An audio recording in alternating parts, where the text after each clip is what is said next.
Welcome to free online physics study by Sitre sir. Sitre सरांच्या free online physics स्टडीमध्ये सर्वांचं सहर्ष स्वागत.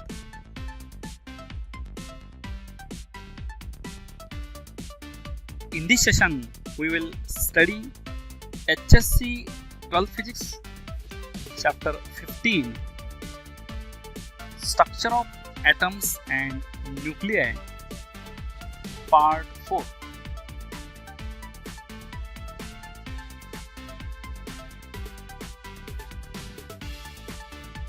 Now, nuclear binding energy.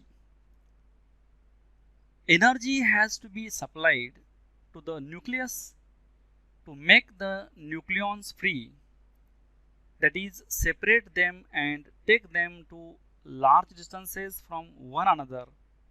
This energy is binding energy of the nucleus. तर न्यूक्लियसमधले nucleon जे आहेत ह्या न्यूक्लियनना सेपरेट काढण्यासाठी, बाहेर काढण्यासाठी, वेगवेगळे करण्यासाठी जी काही एनर्जी त्या न्यूक्लियसला रिक्वायर्ड आहे त्यालाच binding energy of the nucleus असे म्हणतात. Let the mass of a nucleus having atomic number Z and the mass number AB capital M. तर आपण ज्या एलिमेंटचा न्यूक्लियसचा ॲटॉमिक नंबर Z आहे, मास नंबर A आहे, त्याचं संपूर्ण एंटायर न्यूक्लियसचं मास आपण जर कॅपिटल M इतकं मानलं, it is smaller than the sum of masses of Z protons and N, that is A minus Z neutrons. तर आपण त्या न्यूक्लियसमधले न्यूक्लियॉन्स आपण जर सेपरेट काढले, सेपरेट घेतल्यानंतर त्या न्यूक्लियसमध्ये प्रोटॉन्स आणखी न्यूट्रॉन्स असतात. प्रोटॉन्स आणि न्यूट्रॉन जे हे न्यूक्लियॉन्स आहेत. सर्व न्यूक्लियॉनचं सेपरेट घेतलेलं मास हे एकत्र घेतलेल्या न्यूक्लियॉन्स मासपेक्षा जास्त असतं. म्हणजे उदाहरणार्थ डायरेक्ट आपण न्यूक्लियस जर वजन केला तर त्या न्यूक्लियसचं वजन समजा M आलेलं आहे कॅपिटल M. आणखीन त्यातले न्यूक्लियॉन्स बाजूला काढले सेपरेट, आणि प्रत्येक न्यूक्लियॉनचं म्हणजे मास, प्रोटॉनचं न्यूट्रॉनचं सेपरेटली मास घेऊन सर्वांचं मास ॲड केलं तर हे मास जास्त येतं. आणि हा डिफरन्स मास जे आहे ह्या डिफरन्स मासलाच मास डिफेक्ट असं म्हणतात. त्यामुळं we can write mass defect as this delta M is the mass defect, and this mass defect is nothing but this Z into MP plus N into Mn minus M. आता हे Z into MP plus N into Mn जे आहे म्हणजे Z इतके protons न्यूक्लियसमध्ये असतात. एका प्रोटॉनचं मास MP आहे म्हणून Z प्रोटॉनचं मास Z into MP झालं. आणखीन Mn हे एका न्यूट्रॉनचं मास आहे. सर्व न्यूट्रॉन्स आयडेंटिकल असतात. टोटल न्यूट्रॉन्स न्यूक्लियसमध्ये N इतके असतात. मग सर्व न्यूट्रॉन्सचं मास जे आहे हे N into Mn आहे. न्यूक्लियसचं मास जे आहे सेपरेटली न्यूक्लियॉन्स बाहेर काढल्यानंतर Z into MP plus N into Mn हे आहे, मायनस M. M हे टोटल एंटायर न्यूक्लियसचं म्हणजे न्यूक्लियॉनचं एकत्रित घेतलेलं मास M आहे. आणि हे जे ZMP प्लस NMN हे जे आहे हे सर्व न्यूक्लियॉन्सना बाजूला सेपरेट काढून घेतलेलं मास आहे. सेपरेट काढून मास सर्वांचं ॲड केल्यानंतर एकत्र आलेलं हे पण न्यूक्लियसचं मास आहे. आणि हे एकत्रित वजन केल्यानंतर त्यावेळेचं मास आहे. हा दोन्हीच्यामध्ये फरक असतो आणि हा डिफरन्स जे आहे हा डिफरन्स आपण डेल्टा M म्हणतो, mass defect. The binding energy EB of the nucleus is given by. आता न्यूक्लियसची बाइंडिंग एनर्जी EB जी आहे EB ही mass defect into C square. आइन्स्टाईनच्या रिलेशननुसार energy can be converted into mass and mass can be converted into energy, that is mass and energy are interconvertible. मग हे delta M इतकं मास जर आपण एनर्जीमध्ये कन्वर्ट केलं तर ती एनर्जी आहे delta M into C square हे मल्टिप्लाय केल्यानंतर EB ही बाइंडिंग एनर्जी येते. मग बाइंडिंग एनर्जी डेल्टा M ची व्हॅल्यू पुट केलं पण C square as it is, this delta M is ZMP plus NMN minus M ही व्हॅल्यू पुट केली डेल्टा M ची. We can add and subtract the mass of Z electrons. Z इलेक्ट्रॉनचा मास आपण M दोन्हीमध्ये add आणि subtract केल्यानंतर equation as it is राहतं. मी इथं ॲड केलं बघा हे ZME आणि सबस्ट्रॅक्ट केलं ZME. या इक्वेशनमध्ये ॲड आणि सबस्ट्रॅक्ट केले ZME म्हणजे Z प्रोटॉनचं मास आहे ते. दोन्ही साईडला आपण ॲड अँड सबस्ट्रॅक्ट केल्यामुळे इक्वेशनमध्ये काय फरक नाही पडत, इक्वेशन ॲज इट इज आहे. Now this ZMP plus ZME as it is plus N into MN this as it is. आता हे मायनस आणि ह्या मायनसमधून मायनस कॉमन घेतल्यानंतर ही मायनस कॉमन आलेलं आणि राहिलं ब्रॅकेटमध्ये M हे आणि ह्या मायनसचं प्लस होईल ZME into C square EB आहे.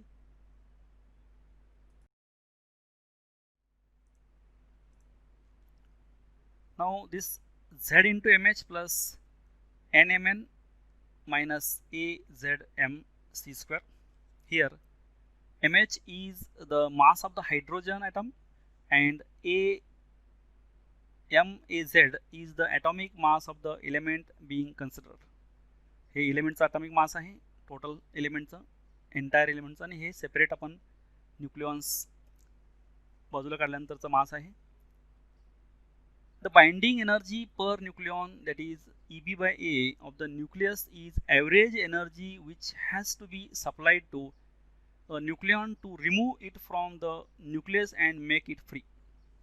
आता बाइंडिंग एनर्जी पर न्यूक्लियॉन जे आहे म्हणजे एका न्यूक्लियॉनला किती बाइंडिंग एनर्जी लागली, म्हणजे ॲक्च्युली आपण बाइंडिंग एनर्जी ही energy required to bind all these nucleons together याला पण आपण बाइंडिंग एनर्जी म्हणतो, किंवा energy required to break the nucleus ही पण आपण त्याला बाइंडिंग एनर्जी म्हणतो. म्हणजे सर्व न्यूक्लियॉन्सना न्यूक्लियसमधून वेगळे करण्यासाठी लागणारी एनर्जी पण बाइंडिंग एनर्जीच आहे, किंवा सर्व न्यूक्लियॉन्सना एकत्र बांधून ठेवण्यासाठी बाइंड करण्यासाठी जी काही एनर्जी लागते ती पण बाइंडिंग एनर्जी आहे. आणि ही बाइंडिंग एनर्जी कुठून येते तर आपण पाहिलेलं आहे की संपूर्ण एंटायर न्यूक्लियसचं मास घेतल्यानंतर आपण त्याला एम मानलं आणि सेपरेट न्यूक्लियॉन्स बाहेर काढले आपण आणि त्यांचं मास घेतलं तर ते मास जास्त येतं, एकत्र आल्यानंतर मास कमी होतं. हे डिफरन्स मास कुठं जातं तर हे डिफरन्स मास एनर्जीमध्ये कन्वर्ट होऊन ही एनर्जी त्या ऑल न्यूक्लियॉन जे आहेत म्हणजे न्यूक्लियसमधले पार्टिकल्स प्रोटॉन्स आणि न्यूट्रॉन्स ह्यांना एकत्र बाइंड करण्यासाठी वापरली जाते ही बाइंडिंग एनर्जी आहे. मग संपूर्ण न्यूक्लियसला लागणारी बाइंडिंग एनर्जी ही ईबी असेल तर एका न्यूक्लियॉनला लागणारी एनर्जी आहे ह्याला म्हणायचं binding energy per nucleon.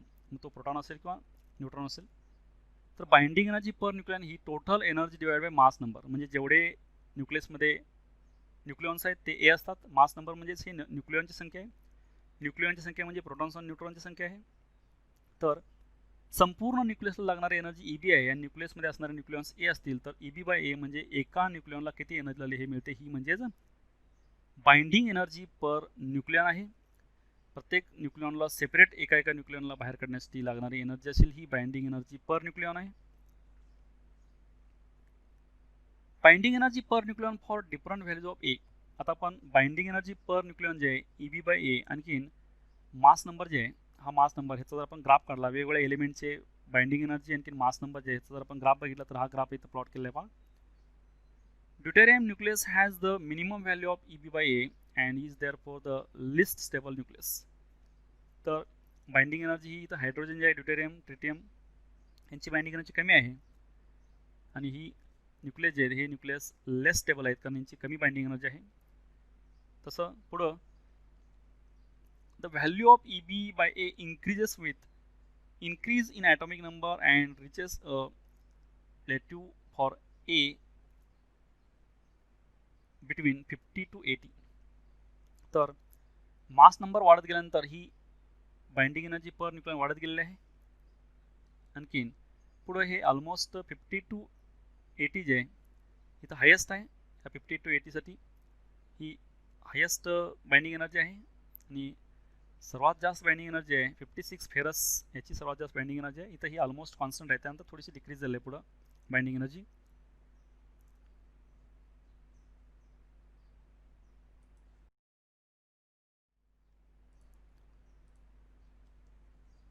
Thus the nuclei of these elements are the most stable among all the species. तर हे जे न्यूक्लियस आहेत हे ऑलमोस्ट इथं हायेस्ट बाइंडिंग एनर्जी आहे हे म्हणजे हे मोस्ट स्टेबल एलिमेंट आहेत. नियर अबाउट 50 to 80 हे जे एलिमेंट्स आहेत मास नंबर हे मोस्ट स्टेबल असतात आणि यांची बाइंडिंग एनर्जी जास्त आहे.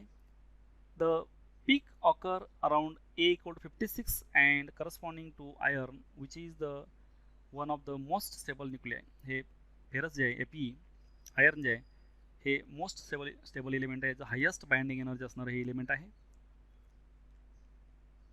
The value of EB by A decreases gradually for values of A greater than 80, making the nuclei of those elements slightly less stable.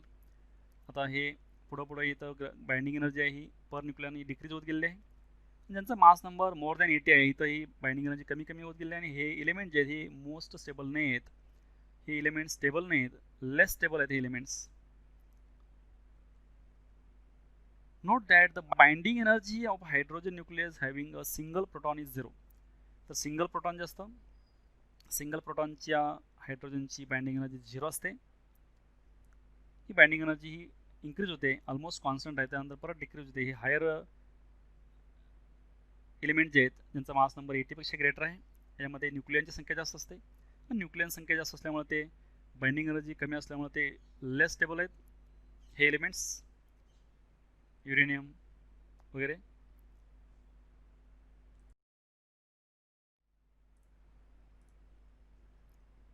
Next one is radioactive decays. The change or decay of parent nucleus to daughter nucleus is called radioactive decay or radioactivity and was discovered by Becquerel in 1876. Scientist बॅक्वेरेल जे यांनी 1876 मध्ये radio जे म्हणजे एखाद्या एलिमेंटचं change होऊन दुसऱ्या एखाद्या एलिमेंटमध्ये रूपांतर होणे ही जी प्रोसेस आहे यांनी 1876 मध्ये शोधून काढलेली आहे. Radioactive decays occur because the parent nuclei are unstable and get converted into more stable daughter nuclei by the emission of some particles.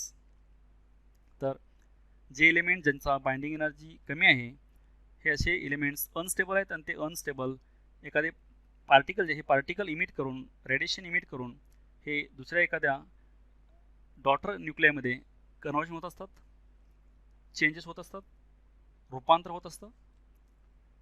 These decays are of 3 types as described below. आता हे जे decays आहेत म्हणजे एखादं element जे यामधून एखादा particle parent Nucleya जे पॅरेंट न्यूक्लियामधून एखादा पार्टिकल जे आहेत हे पार्टिकल इमिट करून दुसऱ्या डॉटर न्यूक्लियामध्ये कन्वर्शन होत असतं. हे जे 3 प्रकार आहेत त्यामध्ये पहिला प्रकार जे आहे हा अल्फा डिके.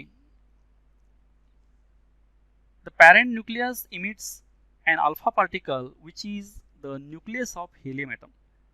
तर पॅरेंट न्यूक्लियस जे आहे ज्याच्यामधून पार्टिकल्स इमिट होतं त्याला पॅरेंट न्यूक्लियस म्हणायचं. त्या पॅरेंट न्यूक्लियसमधून हा अल्फा पार्टिकल इमिट झाला म्हणजेच हे अल्फा म्हणजेच हेलियम ॲटम असतो. तर decay can be expressed as, आता आपण हे अल्फा डीके जे आहे हे आपण मॅथमॅटिकल फॉर्ममध्ये असं मांडू शकतो. तर एखादा एलिमेंट जे आहे ह्या एलिमेंटचा मास नंबर आणि ॲटॉमिक नंबर असा आहे. तर हे एलिमेंट बाय इमिटिंग अल्फा जर इमिट झाल्यानंतर ह्या एलिमेंटचं हे पॅरेंट एलिमेंट जे आहे हे डॉटर एलिमेंटमध्ये असं कन्वर्शन होतं. त्यामध्ये मास नंबर 4 न डिक्रीज होतो, ॲटॉमिक नंबर 2 न डिक्रीज होतो for this alpha decay. Alpha particle बाहेर पडल्यानंतर ह्या पॅरेंट एलिमेंटचं डॉटर एलिमेंटमध्ये असं कन्वर्शन झालेलं आहे डॉटर न्यूक्लियसमध्ये. आता x is the parent nucleus and Y is the daughter nucleus. X हा पॅरेंटचा न्यूक्लियस आहे आणि वाय हा डॉटरचा न्यूक्लियस आहे म्हणजे after emitting this alpha particle. All nuclei with A greater than 210 undergo alpha decay because nuclei have a large number of protons. ज्यांचा mass number जे आहे 210 पेक्षा जास्त आहे असे हे सर्व एलिमेंट जे आहेत हे एलिमेंट्स अल्फा पार्टिकल इमिट करतात. अल्फा डिके होतं कारण यामध्ये प्रोटॉनची संख्या जास्त असते. For example Bi83 212 mass number याचा 212 आहे, ॲटॉमिक नंबर 83 आहे. ह्याच्यामधून जर अल्फा पार्टिकल इमिट झाला तर हे TL होतं 81208. आता हे 212 होतं, ह्यामध्ये 208 झालेलं आहे, 83 होतं, 81 झालेलं आहे म्हणजे मास नंबर हा 4 न कमी झालेला आहे, ॲटॉमिक नंबर 2 न कमी झालेला आहे by emitting this alpha particle. This is example of this alpha decay.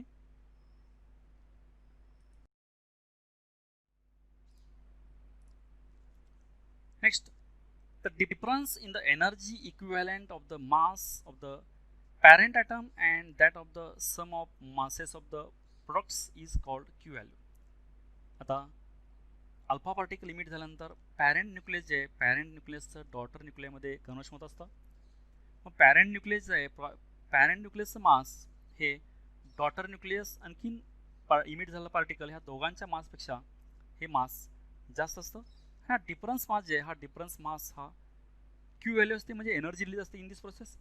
त्यामुळे एनर्जी रिलीज जे आहे ह्यामध्ये डिफरन्स मास जे आहे म्हणजे mass of parent nucleus minus mass of daughter nucleus minus mass of this alpha particle that is helium. यातून हे minus केल्यानंतर डिफरन्स जे आहे हा डिफरन्स इंटू सी स्क्वेअर केल्यानंतर ही एनर्जी रिलीज होते आणि ही व्हॅल्यू म्हणजे क्यू व्हॅल्यू असते. ज्यामध्ये मास ऑफ प्रोडक्ट जे आहेत हे मास ऑफ प्रोडक्ट आणखी mass of reactance. Mass of product less than mass of reactant हे डिफरन्स मास जे आहे डिफरन्स मास हे एनर्जीमध्ये कन्वर्ट होतं आणि ह्याला आपण क्यू व्हॅल्यू म्हणतो in this process. Now here mx, my and mhe being the mass of the parent atom, daughter atom and the helium atom. हे पॅरेंट ॲटमचं मास आहे, डॉटर ॲटमचं मास आहे आणि हेलियम ॲटमचं मास आहे, म्हणजे हेलियम म्हणजे अल्फा पार्टिकल. तर ही क्यू व्हॅल्यू एनर्जी रिलीज आहे या अल्फा डिकेमध्ये. Now next second type of decay is beta decay. For this beta decay the daughter nucleus has one less neutron and one extra proton, thus Z increases by 1 and N decreases by 1, A remaining constant. तर beta decay मध्ये दोन प्रकारचे decay आहेत. त्यामध्ये पहिला decay जे यामध्ये Z जे ॲटॉमिक नंबर 1 ने इन्क्रीज होतो आणि न्यूट्रॉन नंबर जे 1 ने डिक्रीज होतो. The decay can be return as, आता आपण याचं मॅथमॅटिकल इक्वेशन जे आपण असं लिहू शकतो. हे एलिमेंट आहे A Z atomic number mass number, त्याच्यामधून हा बीटा पार्टिकल इमिट झाला. तर ई मायनस हा बीटा म्हणजे इलेक्ट्रॉन आहे. आणखीन हा झेड जे आहे हा झेड ॲटॉमिक नंबर आहे, 1 न वाढलेला आहे. मास नंबर मात्र ॲज इट इज आहे. ह्यामधला न्यूट्रॉन जे आहे हा न्यूट्रॉन हा एक प्रोटॉन आणि इलेक्ट्रॉनमध्ये कन्वर्ट झालेला असतो. प्रोटॉन कन्वर्ट झाल्यामुळे इथं प्रोटॉन एक वाढलेला आहे झेड, आणखीन इलेक्ट्रॉन इथं आहे आणि आणखीन अँटीन्यूट्रॉन यातून बाहेर पडत असतं. अँड एक्झाम्पल इज, आता याचं एक्झाम्पल जे आहे हे CO 2760, 27 मास ॲटॉमिक नंबर आहे, 60 मास नंबर आहे. याच्यामधून जर हे इलेक्ट्रॉन म्हणजे बीटा पार्टिकल इमिट झाल्यानंतर हे Ni 2860 होतं, हे 27चा 28 झालेलं आहे. ॲटॉमिक नंबर वाढलेला आहे, मास नंबर मात्र ॲज इट इज आहे. इलेक्ट्रॉन आणखीन अँटीन्यूट्रॉन यामध्ये बाहेर पडलेला आहे. त्या केसमध्ये सुद्धा there is another type of beta decay called the beta plus decay, in which the proton gets converted to neutron by emitting a positron and neutrino. आता हे एक बीटा डिके आहे. सेकंड टाईपच्या बीटा डिकेमध्ये त्याला प्लस बीटा डिके म्हणतात.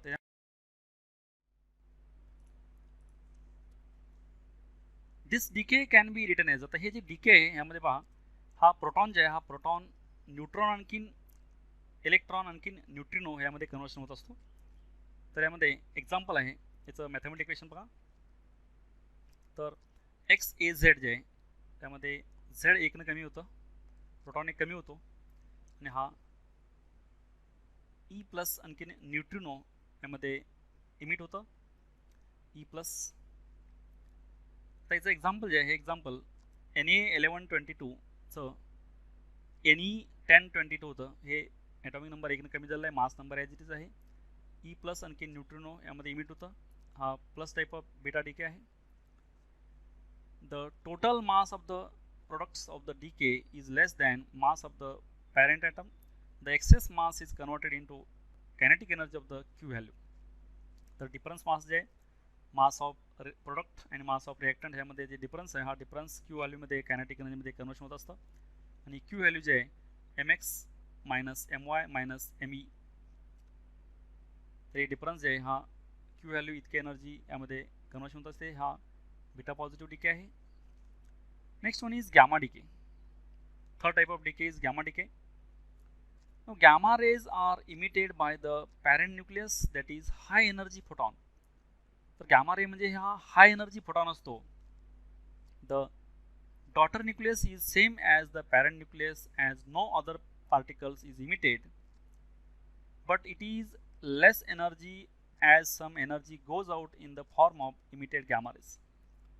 तर यामध्ये पॅरेंट न्यूक्लियस आणखीन डॉटर न्यूक्लियस यामध्ये न्यूक्लियसमध्ये काही चेंज होत नाही, फक्त एनर्जी कमी होते डॉटर न्यूक्लियसमध्ये, कारण यामध्ये हा high energy particle gamma particle बाहेर इमिट झालेला असतो. ह्याचं इक्वेशन जे आहे एक्स ए झेड जे आहे हे वाय, परत हे इलेमेंट एक्स असतं, त्यामध्ये काही चेंज होत नाही. एलिमेंटमध्ये ए झेड असतं, फक्त त्यामध्ये gamma particle high energy photon बाहेर पडतो. A nucleon can make a transition from a higher energy level to a lower energy level, emitting a photon in the process. त्यामध्ये न्यूक्लियॉन जे आहे हा हायर एनर्जी लेवलचा लोअर एनर्जी लेवलला transition करून यामध्ये इमिशन होतं फोटॉनचं, हाय एनर्जी फोटॉन ह्या प्रोसेसमध्ये. This is gamma decay.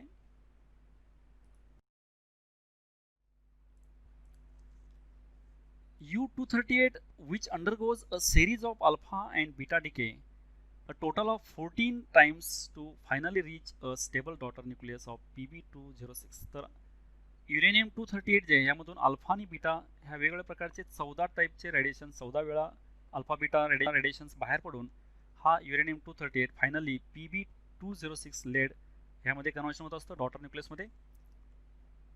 CO57 undergoes beta plus decay to ferrous, that is iron 57, which is in an excited state having energy 136 kilo electron volt. It can make a transition to its ground state. One is by emitting a gamma ray of energy 136 kilo electron volt, and the other is by emitting gamma rays of energy 122 kilo electron volt. तर CO cobalt जे आहे हे फेरसमध्ये conversion होत असतं beta plus डीकेमध्ये होऊन, आणि ferrous जे आहे ह्याची एनर्जी 136 किलो इलेक्ट्रॉन व्होल्ट असते. आणि हा एक्झायटेड स्टेटमधला फेरस जे आहे हा gamma particle gamma photon emit करून, तर एक प्रकारे 136 किलो इलेक्ट्रॉन व्होल्ट किंवा 122 किलो इलेक्ट्रॉन व्होल्ट एवढ्या एनर्जीचा फोटॉन इमिट करून हा गॅमा फेरस जे आहे हा फेरस ग्राउंड स्टेटला येत असतो. हा गॅमा पार्टिकल इमिट करतो. हा एक्झायटेड स्टेटमध्ये आहे. एक्झायटेड स्टेटमधून ग्राउंड स्टेटला येण्यासाठी दोन वेगवेगळ्या प्रकारे फोटॉन तो इमिट करतो, एक तर 136 किंवा एक तर 122 किलो इलेक्ट्रॉन व्होल्ट या प्रकारचा एवढ्या एनर्जीचा फोटॉन इमिट करून तो ग्राउंड स्टेटला येतो. आणि हा फोटॉन हा गॅमा पार्टिकल आहे. हे एक्झाम्पल आहे गॅमा इमिशनचं. आता आपण तिन्ही जे आहेत रेडिओ डीकेमध्ये अल्फा बीटा गॅमा ह्या तिन्ही प्रकारचे रेडिएशन्स इमिशन आपण कंपॅरिझन करणार आहे. त्यामध्ये अल्फा पार्टिकल इमिट झाल्यानंतर अल्फा म्हणजेच nucleus emits alpha particle helium nucleus. Alpha डीकेमध्ये अल्फा पार्टिकल बाहेर पडतो आणि अल्फा म्हणजे हेलियम न्यूक्लियस असतो. हेलियम न्यूक्लियस बाहेर पडल्यानंतर पॅरेंट न्यूक्लियाय जे आहे याचं डॉटर न्यूक्लियामध्ये कन्वर्ट झाल्यानंतर मास नंबर आणि ॲटॉमिक नंबर जे आहे हे अल्टर्ड होतात, म्हणजे चेंजेस होतात. पॅरेंट न्यूक्लियसमधून बीटा पार्टिकल इमिट झाल्यानंतर बीटा डीके झाल्यानंतर हा न्यूक्लियस म्हणजेच काय होतं, यामध्ये बीटा म्हणजेच इलेक्ट्रॉन किंवा पॉझिट्रॉन बाहेर येतो बीटा डीकेमध्ये. आणि पॅरेंट न्यूक्लियसचा डॉटर न्यूक्लियसमध्ये कन्वर्ट झाल्यानंतर ओनली झेड इज अल्टर्ड, म्हणजे ॲटॉमिक नंबर तेवढा चेंज होतो, मास नंबर ॲज इट इज असतो. गॅमा पार्टिकल इमिट झाल्यानंतर nucleus exits high energy photon. यामध्ये हाय एनर्जी फोटॉन बाहेर पडतो आणि एनर्जी लेवल चेंज होते पॅरेंट न्यूक्लियस आणि डॉटर न्यूक्लियसमध्ये. त्यामध्ये मास नंबर आणि ॲटॉमिक नंबरमध्ये काही चेंज होत नाही. हे आपण कंपॅरिझनमध्ये याचा चार्ट पाहिला. आता आपण याचं ॲनिमेशन पाहायचं आहे. तिन्हीचं आहे अल्फा बीटा आणि गॅमा डीकेचा. तर याच्यामध्ये हा न्यूक्लियस आहे. तर याच्यामध्ये हा रेडिओ ॲक्टिव्ह ॲटम आहे, म्हणजे यामध्ये याचे बाइंडिंग एनर्जी पर न्यूक्लियन कमी आहे. त्यामुळे हा न्यूक्लियस जे आहे हा अनस्टेबल आहे. आणि अनस्टेबल न्यूक्लियस असल्यामुळं हा पार्टिकल इमिट करतो. त्यामध्ये न्यूट्रॉन आपण हे येलोनं रेडनं दाखवलेत, आणखीन प्रोटॉन ब्ल्यूनं प्लसनं दाखवलेत. हा पार्टिकल इमिट करतो. अनस्टेबल न्यूक्लियस जे पार्टिकल इमिट करून हा स्टेबल बनतो. हे जे पार्टिकल इमिशन जे आहेत हे पार्टिकल इमिशन जे ह्याला आपण रेडिओ ॲक्टिव्ह डीके म्हणतो. आणि रेडिओ ॲक्टिव्ह डीके जे आहेत हे तीन प्रकारचे पार्टिकल बाहेर पडू शकतात. रेडिओ ॲक्टिव्ह डीके असते, फर्स्ट अल्फा आहे, सेकंड बीटा डीके, थर्ड आहे गॅमा डीके. तीन प्रकारचे पार्टिकल हे इमिट करू शकतो. फर्स्ट अल्फा डीके जे या अनस्टेबल एलिमेंटमधून जर अल्फा पार्टिकल बाहेर आला म्हणजेच अल्फा डीके झालं, म्हणजेच हे हेलियम न्यूक्लियस असतो. अल्फा पार्टिकल म्हणजेच हा हेलियम असतो. हा पॅरेंट न्यूक्लियसमधून हेलियम बाहेर आल्यानंतर हा नेक्स्ट आहे बीटा डीके. ह्या बीटा डीकेमधून जे पार्टिकल बाहेर येतात त्यामध्ये दोन प्रकार आहेत. पहिला आहे निगेटिव्ह, आणखीन पॉझिटिव्ह. निगेटिव्ह म्हणजेच इलेक्ट्रॉन बाहेर येतो, पॉझिटिव्ह म्हणजे पॉझिट्रॉन बाहेर येतो. दोन प्रकारचे बीटा डीके असतात, पॉझिटिव्ह आणि निगेटिव्ह. पॉझिटिव्ह डीकेमध्ये पॉझिट्रॉन बाहेर येतो, निगेटिव्ह डीकेमध्ये इलेक्ट्रॉन बाहेर येतो. आणखीन ज्यावेळी ह्यातून पॉझिटिव्ह हा अनस्टेबल न्यूक्लियसमधून इलेक्ट्रॉन ज्यावेळी बाहेर येईल त्याबरोबरच यामध्ये अँटी न्यूट्रॉन पण बाहेर येतो ह्या निगेटिव्ह डीकेमध्ये, बीटा मायनस डीके म्हणायचं. आणि बीटा प्लस डीके जे ह्या बीटा प्लस डीकेमध्ये पॉझिट्रॉन प्लस न्यूट्रिनो हे बीटा प्लस डीकेमध्ये असतात. दोन प्रकारचे बीटा डीके आहेत, पॉझिटिव्ह आणि negative. Beta plus decay, beta minus decay. Next one आहे गॅमा डीके. अनस्टेबल न्यूक्लियसमधून ज्यावेळी गॅमा डीके होतं, गॅमा पार्टिकल बाहेर येतो. आणि गॅमा पार्टिकल म्हणजेच हा हाय एनर्जी फोटॉन असतो. हाय एनर्जी फोटॉन बाहेर आल्यानंतर ह्या गॅमा पार्टिकल हे जे पॅरेंट न्यूक्लियस आहे याचं एनर्जी थोडी कमी होते डॉटर न्यूक्लियसमध्ये. मास नंबर आणि ॲटॉमिक नंबर यामध्ये चेंजेस होत नाहीत, सेम असतात मास नंबर आणि atomic number.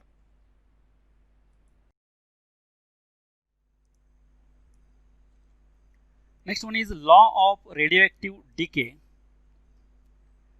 Now consider this nucleus, and if alpha particle emits, then this is a parent nucleus. If alpha is emitted by this parent nucleus, this parent nucleus converts into daughter nucleus. And if alpha is emitted like this and this nucleus convert into another, and there are three types of activity like this: alpha decay, beta decay, and gamma decay. हे decay झाल्यानंतर हा nucleus convert होतो, change होतो other न्यूक्लियसमध्ये, parent न्यूक्लियसचा daughter न्यूक्लियसमध्ये. म्हणजे parent nucleus हा व्हॅनिश होऊन डॉटर न्यूक्लियर तयार होतं, हे by emitting alpha particle, beta particle आणि गॅमा पार्टिकल. म्हणजे हा एलिमेंट जे हा चेंज होतो अनादरमध्ये, म्हणजे हा डिस्ट्रॉय झाला, व्हॅनिश झाला, अनादरमध्ये कन्वर्ट झालेला आहे. तर if you have N0 number of radioactive parent atoms or nuclei at time t equal to 0. ज्यावेळी स्टार्टिंगला ज्यावेळी आपण सॅम्पल घेतलेले त्यावेळी ते न्यूक्लिय जे आहेत हे न्यूक्लिय N0 इतके आहेत असं आपण कन्सिडर केलं ज्यावेळी टाइम 0 आहे, जस्ट स्टार्टिंगला सॅम्पल घेतल्या. Let us assume that at time t number of parent nuclei which are left is NT. तर टी इतका वेळ झाला, म्हणजे सुरुवातीला आपण N0 इतके ॲटम घेतले, त्यानंतर हे atoms alpha particle, beta particle emit करून पॅरेंट न्यूक्लियसचं अनादर न्यूक्लियसमध्ये कन्वर्ट झालेलं आहे, डॉटर न्यूक्लियमध्ये. मग पॅरेंट न्यूक्लियसचं डॉटर न्यूक्लियमध्ये कन्वर्शन जे स्टार्ट झालं आहे हा काहीतरी रेट आहे, म्हणजे एका ठराविक टी टाईमनंतर थोडे ॲटम्स कन्वर्ट होऊन डॉटर न्यूक्लियर झालेले आहेत. मग टी वेळ झाल्यानंतर जे काही रिमेनिंग ॲटम्स आहेत ते रिमेनिंग ॲटम्स आपण NT घेतले, म्हणजे कन्वर्ट होऊन राहिलेले जे ॲटम्स आहेत, उदाहरणार्थ आपण 100 ॲटम घेतले, 100मधले समजा 10 ॲटम्स कन्वर्ट होऊन पॅरेंटचं डॉटर न्यूक्लियर तयार झालं, तर रिमेनिंग जे आहे ते 90 आहेत. तसं इथं टी इतक्या टाईमनंतर रिमेनिंग जे आहेत हे NT इतके आहेत. The number of decay DN in time DT proportional to NT. तर डीके व्हायचा रेट म्हणजे चेंजेस व्हायचा रेट, डिस्ट्रॉय व्हायचा रेट किंवा कन्वर्ट व्हायचा रेट जे आहे म्हणजे पॅरेंट न्यूक्लियसचं डॉटर न्यूक्लियसमध्ये, तो DNA एवढे ॲटम्स DT इतक्या टाईममध्ये समजा कन्वर्ट होत आहेत. DNA एवढे ॲटम्स हे DT एवढ्या टाईममध्ये कन्वर्ट झाले, तर हे DN आणि DT जे हे डीके रेट हा NT म्हणजे त्या पर्टिक्युलर टाईमनंतर रिमेनिंग ॲटम जे आहेत ह्या रिमेनिंग ॲटमवर डिपेंड असतो. म्हणून the larger the interval DT larger will be the number of particles decaying in that interval. म्हणजे जास्त आपण टाईम इंटरवल घेतला तर जास्त नंबर ऑफ ॲटम्स डिके होतात, कन्वर्ट होतात अनादर डॉटर न्यूक्लियरमध्ये. त्यामुळं thus we can write DN proportional to NT DT minus DN जे आहे हे व्हॅनिश किंवा डिस्ट्रॉय किंवा पॅरेंट न्यूक्लियसचं डॉटर न्यूक्लियरमध्ये चेंज व्हायचा रेट DN जे आहे एवढे ॲटम्स हे रिमेनिंग ॲटम जे आहेत ह्या रिमेनिंग ॲटमवरती डिपेंड आहे, आणि हे मायनस आहे कारण or again to equate this proportionality, हे प्रोपोर्शनल आहे, इक्वेट करण्यासाठी आपण कॉन्स्टंट घेतला मायनस लॅम्बडा, हे प्रोपोर्शनॅलिटी कॉन्स्टंट आहे मायनस लॅम्बडा. मग हे आपण रिअरेंज केल्यानंतर DN/NT equal to minus lambda DT, where lambda decay constant, the negative sign indicates NT is decreasing with time. Negative जे आहे हे NT जे हे as time increases NT decrease, म्हणजे जेवढा टाईम जास्त वाढेल तेवढं रिमेनिंग ॲटम्स हे कमी कमी होतात, म्हणून मायनस आहे. We can integrate this equation as, आता हे इक्वेशन आपण जर इंटिग्रेट केलं दोन्ही साईडला taking integration on both sides, then DN/NT जे याचं इंटिग्रेशन घेतलं आणि लॅम्बडा DT याचं पण इंटिग्रेशन घेतलं, याला लिमिट N0 टू NT आणि याला लिमिट 0 टू T. तर त्यामध्ये मायनस लॅम्बडा कॉन्स्टंट आहे, आपण इंटिग्रेशनच्या बाहेर घेतलं.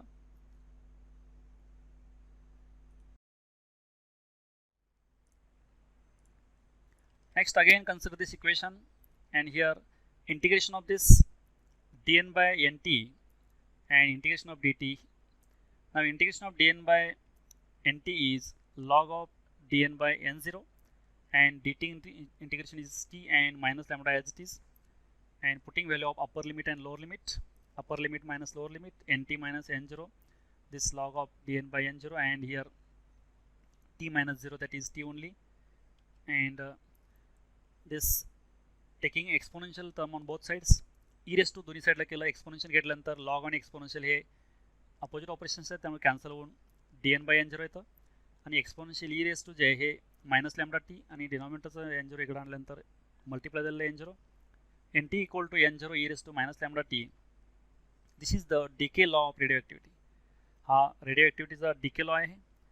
NT म्हणजे नंबर ऑफ ॲटम्स किंवा sample remaining after time T, N0 म्हणजे initially taken sample, e raise to minus lambda हा डीके कॉन्स्टंट आहे, T म्हणजे टाईम. म्हणजे सुरुवातीला आपण N0 एवढे ॲटम घेतले, N0 इतके ॲटम घेतल्यानंतर T इतका टाईम झाला स्मॉल T, तर एवढ्या टाइम नंतर किती ॲटम शिल्लक असतात ते आपण ह्या इक्वेशननं काढू शकतो.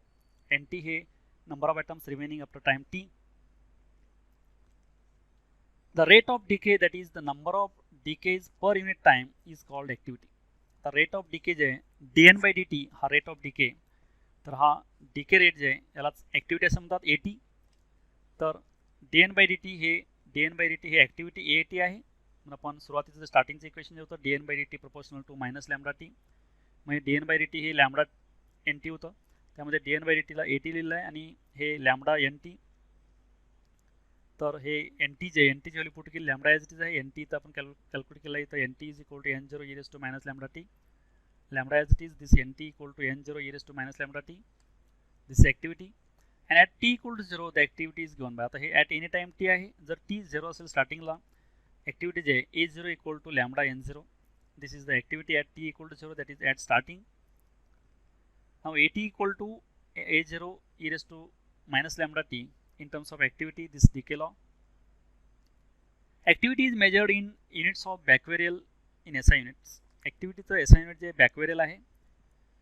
1 Becquerel is equal to 1 decay per second. म्हणजे एका सेकंदाला 1 जर पॅरेंट न्यूक्लियाय ह्या डॉटर न्यूक्लियामध्ये कन्वर्ट होत असेल, 1 decay असेल पर सेकंड, तर त्याला 1 Becquerel म्हणायचं. SI unit आहे Becquerel हे ॲक्टिव्हिटीचं. Now 1 Curie is also unit of this measurement of this activity, but this is not in SI system. But 1 Curie is equal to 3.7 into 10 raised to plus 10 decays per second. म्हणजे एका सेकंदाला एवढे जर decay झाले तर ते 1 Curie म्हणायचे. एका सेकंदाला एक डिस्ट्रॉय झाला, डिके झाल्यानंतर त्याला 1 Becquerel म्हणायचं. 1 Curie equal to 3.7 into 10 raised to plus 10 Becquerel. Conversion of Curie to Becquerel. Thank you for watching this video. Keep watching videos. And for other videos, see description box of this video, and don't forget to subscribe, like and share.